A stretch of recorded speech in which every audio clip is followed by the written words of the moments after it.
একদিনে এই system ৩৮৫ kilowatt ঘণ্টা বিদ্যুৎ উৎপাদন করে শিল্প খাতে নতুন রেকর্ডও গড়েছে। দেশটির নিজস্ব বেইতো নেভিগেশন স্যাটেলাইট সিস্টেম ব্যবহার করে চালু করা হয়েছে নতুন এক স্যাটেলাইট শর্ট মেসেজিং সার্ভিস। সময়ের হিসাব বদলে দেওয়ার মতো এক যুগান্তকারী সাফল্য অর্জন করেছেন চীনের বিজ্ঞান ও প্রযুক্তি বিশ্ববিদ্যালয়ের গবেষকরা। তারা এমন একটি স্ট্রনশিয়াম অপটিক্যাল ল্যাটিস ক্লক তৈরি করেছেন যার স্থিতিশীলতা এবং নির্ভুলতার মাত্রা এত বেশি যে এতে প্রায় ৩০ বিলিয়ন বছরেও সময় ১ সেকেন্ড এদিক ওদিক হবে না। মানুষের তৈরি এই লেকটি এখন যেন সাদা রাজহাঁসের খেলার মাঠ। কেউ জলকেলি করছে, কেউ আবার খাবারের সন্ধানে ব্যস্ত। অবৈধ কাঠ কাটা ও চোরা শিকারের বিরুদ্ধে সম্মুখ সারিতে লড়াই করছেন একদল তরুণ রেঞ্জার। এই শুভ্রতার মাঝে হঠাৎ দেখা মিলল উজ্জ্বল লাল রঙের দুটি প্রাণীর। এরা হলো লাল শিয়াল। বিস্ময় মোড়া রহস্যে ঘেরা আমাদের এই পৃথিবী, সীমাহীন মহাশূন্য থেকে মহাসাগরের অতল গহ্বর, প্রকৃতির পরতে পরতে লুকিয়ে আছে জ্ঞানের অফুরন্ত ভাণ্ডার। দূর দূরান্তের মহাবিশ্বের অপার রহস্য, অন্যদিকে অণুজীবের জটিল জগৎ। এই দুই বিপরীত স্রোত বয়ে আনছে বিস্ময়ের ধারাবাহিকতা। আধুনিক বিজ্ঞান প্রতিনিয়ত উন্মোচন করে চলেছে প্রকৃতির সেই অজানা জগৎকে। নতুন আবিষ্কার আর উদ্ভাবনের হাত ধরে আমরা পৌঁছে যাচ্ছি প্রকৃতি আর মহাবিশ্বের বিস্ময় গাথার দোরগোড়ায়। অজানা সে জগৎ সম্পর্কে জানতে এবং জানাতে আমাদের নিয়মিত আয়োজন বিজ্ঞান ও প্রকৃতি। আপনাদের সঙ্গে আছি আমি হোসনে মোবারক সৌরভ এবং আমি শুভ আনোয়ার। দর্শক, শুরুতে বিজ্ঞান ও প্রযুক্তি।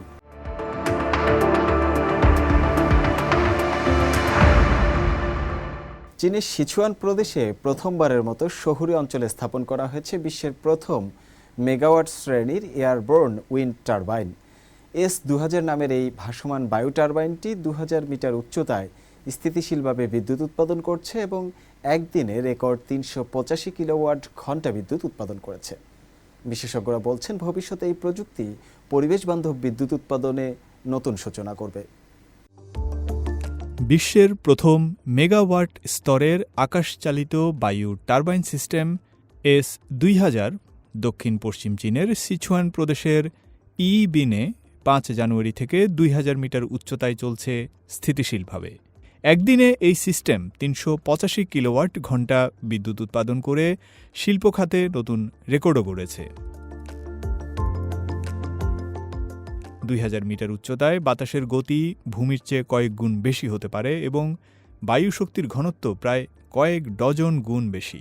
অর্থাৎ একই আকারের একটি বায়ু টারবাইন ভূমির তুলনায় উচ্চ আকাশে একই সময়ে কয়েক গুণ বেশি বিদ্যুৎ উৎপাদন করতে পারে।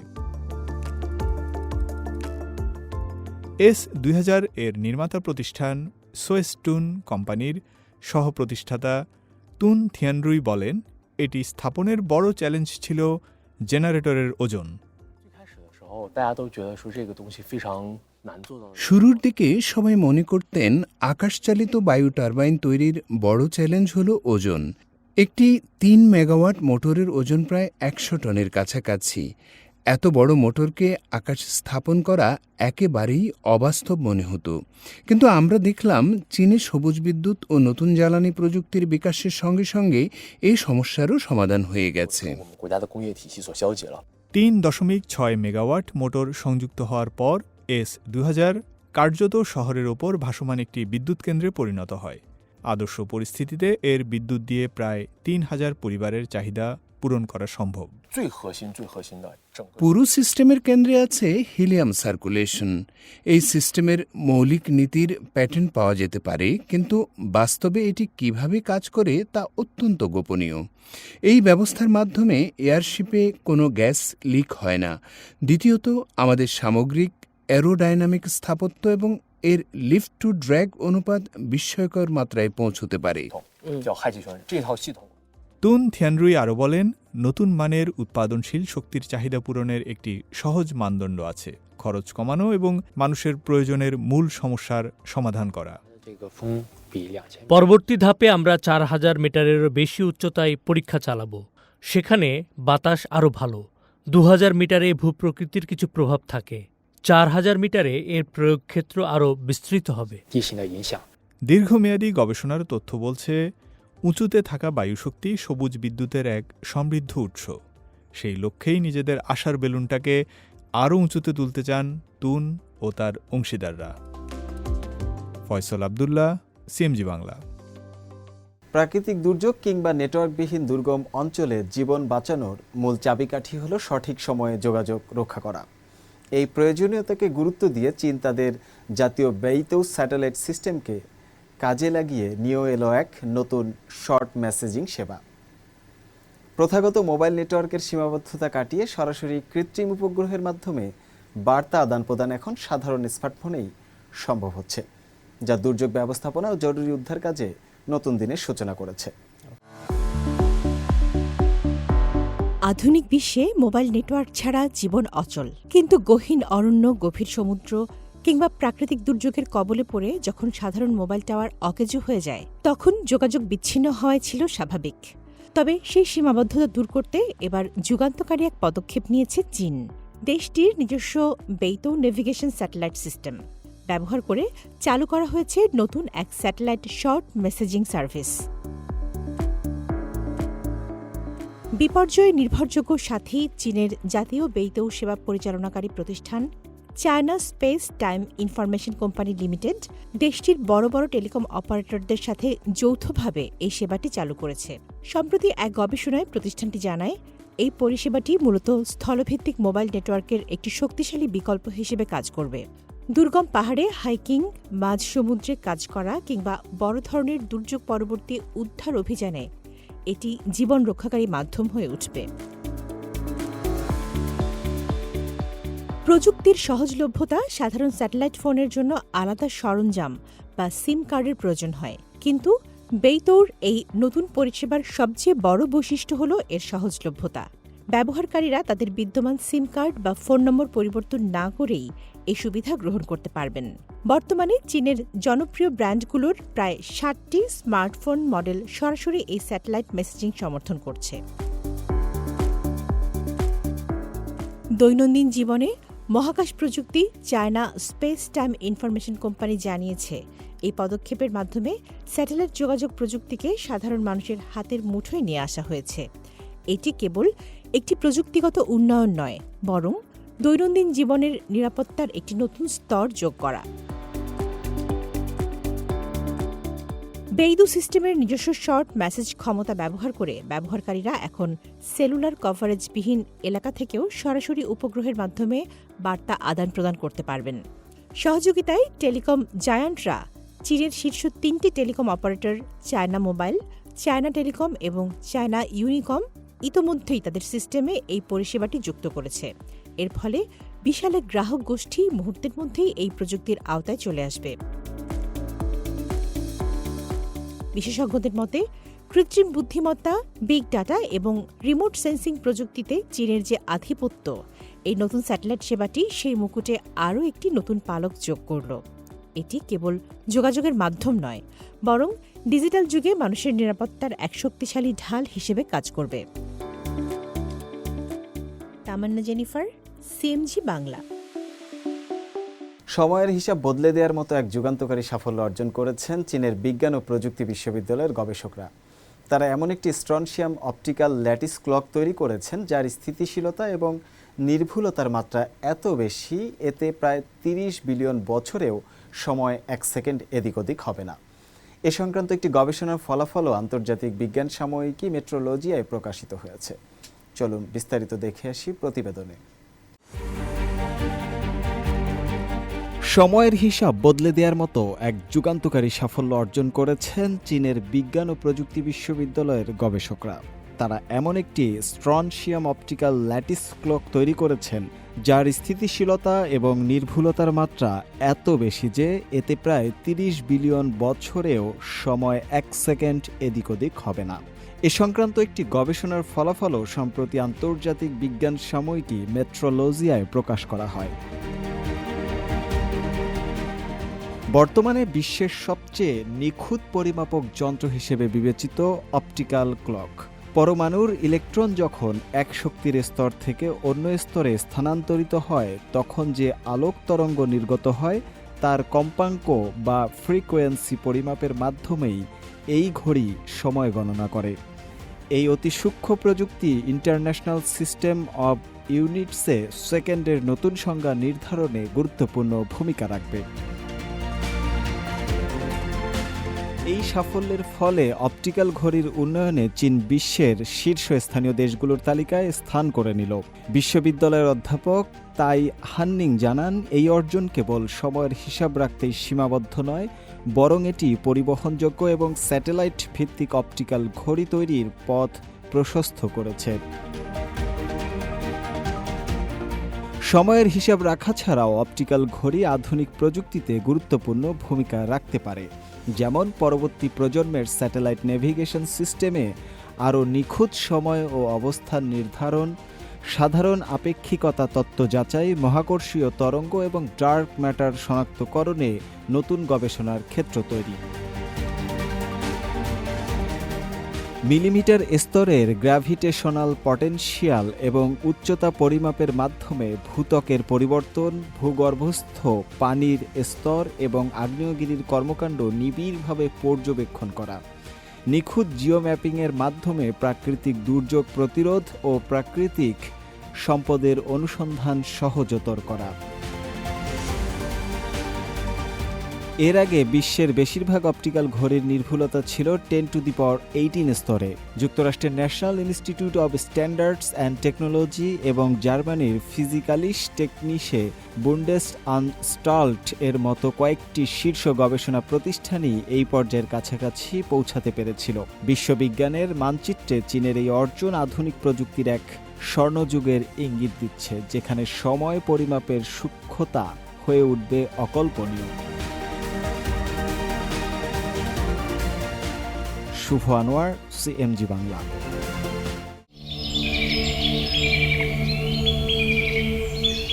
বসন্তের আগমনে প্রকৃতিতে লেগেছে পরিবর্তনের ছোঁয়া। উত্তরে হাওয়া কমতেই উত্তর চীনের শানসি প্রদেশ আর উত্তর পশ্চিমের শিনচিয়াংয়ে ভিড় জমাতে শুরু করেছে হাজার হাজার পরিযায়ী পাখি। শানসির ইউশিয়ান কাউন্টির কৃত্রিম লেক থেকে শুরু করে তারিম নদের অববাহিকা সবখানেই এখন জলজ পাখিদের রাজত্ব। মানুষের তৈরি চমৎকার পরিবেশ কিভাবে প্রকৃতিকে ফিরিয়ে আনছে, চলুন দেখে নেই।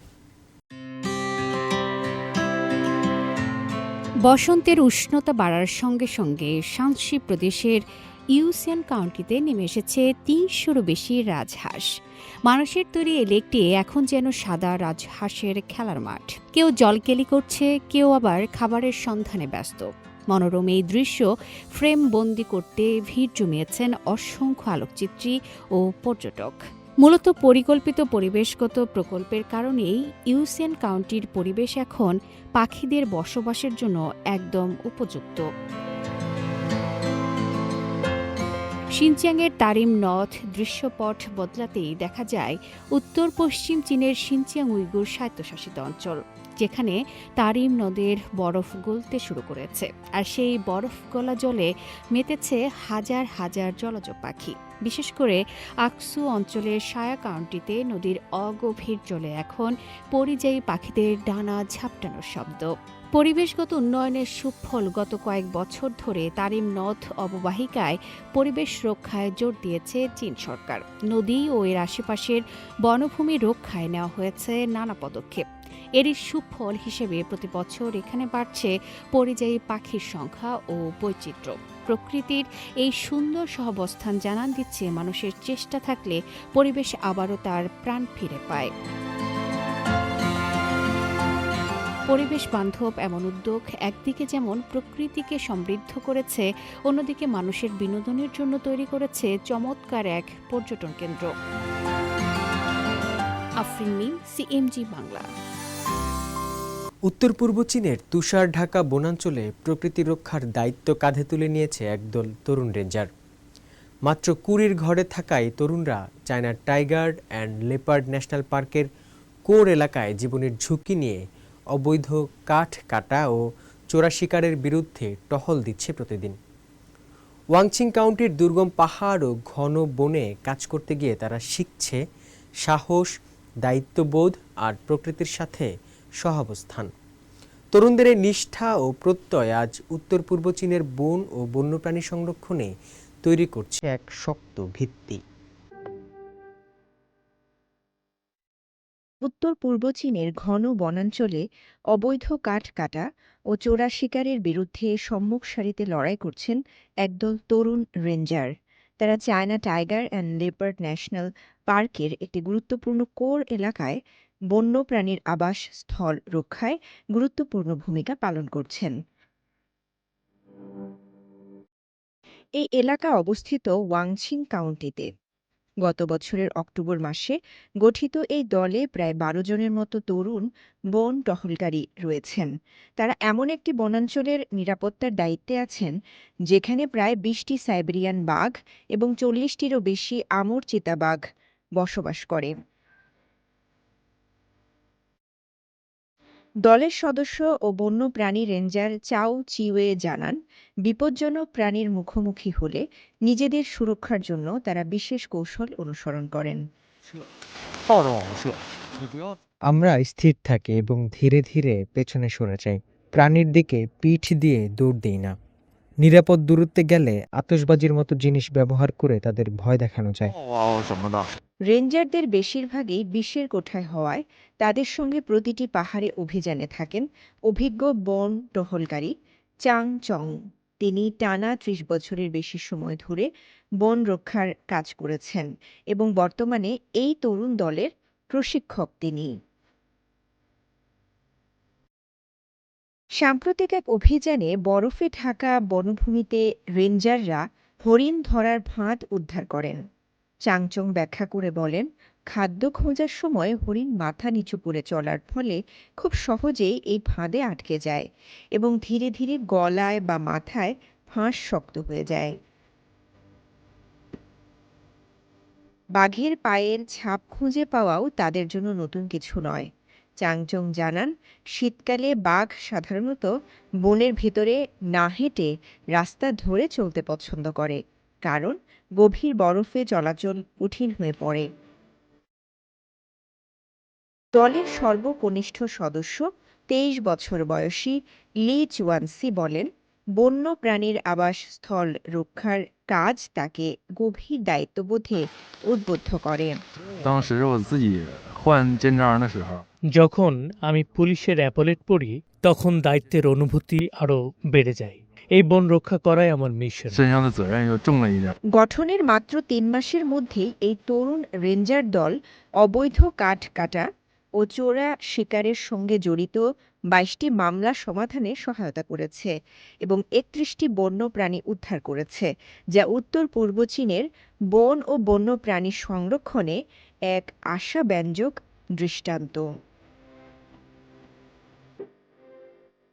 স্বল্প সময়ের মধ্যেই দৃশ্যমান সাফল্য প্রমাণ করে সঠিক প্রশিক্ষণ, অভিজ্ঞতার দিক নির্দেশনা ও তরুণদের প্রত্যয় একত্র হলে সংরক্ষণ কার্যক্রম কতটা কার্যকর হতে পারে। রওজে জাবিদ ঐশী, সিএমজি বাংলা।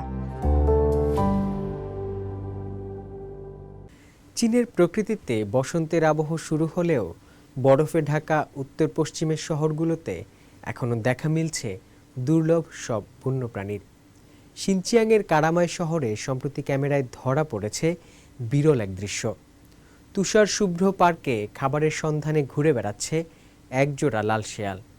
প্রকৃতির এই চমৎকার দৃশ্য আর জীববৈচিত্র্যের খবর নিয়ে আমাদের আজকের বিশেষ প্রতিবেদন, জানাচ্ছেন আফরিন মিম। উত্তর পশ্চিম চীনের শিনচিয়াং উইগুর স্বায়ত্তশাসিত অঞ্চলের কারামাই শহর। চারদিকে সাদা তুষারের চাদর। এই শুভ্রতার মাঝে হঠাৎ দেখা মিলল উজ্জ্বল লাল রঙের দুটি প্রাণীর। এরা হলো লাল শিয়াল, যা চীনে দ্বিতীয় শ্রেণীর রাষ্ট্রীয় সংরক্ষিত প্রাণী হিসেবে তালিকাভুক্ত।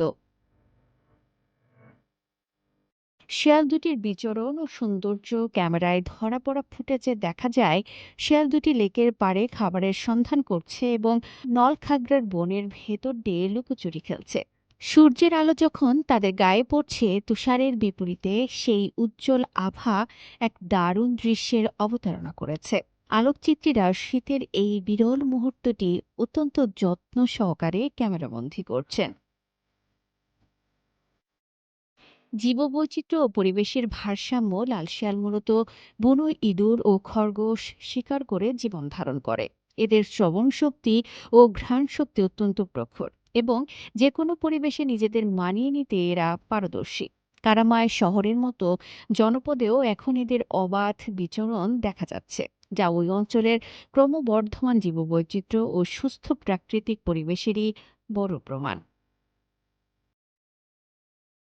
পরিবেশ সংরক্ষণ আর বন্যপ্রাণীদের জন্য নিরাপদ আবাসস্থল গড়ার যে প্রচেষ্টা চীন চালিয়ে যাচ্ছে, তুষারপাতে এই লাল শেয়ালের বিচরণ যেন তারই এক জীবন্ত উদাহরণ।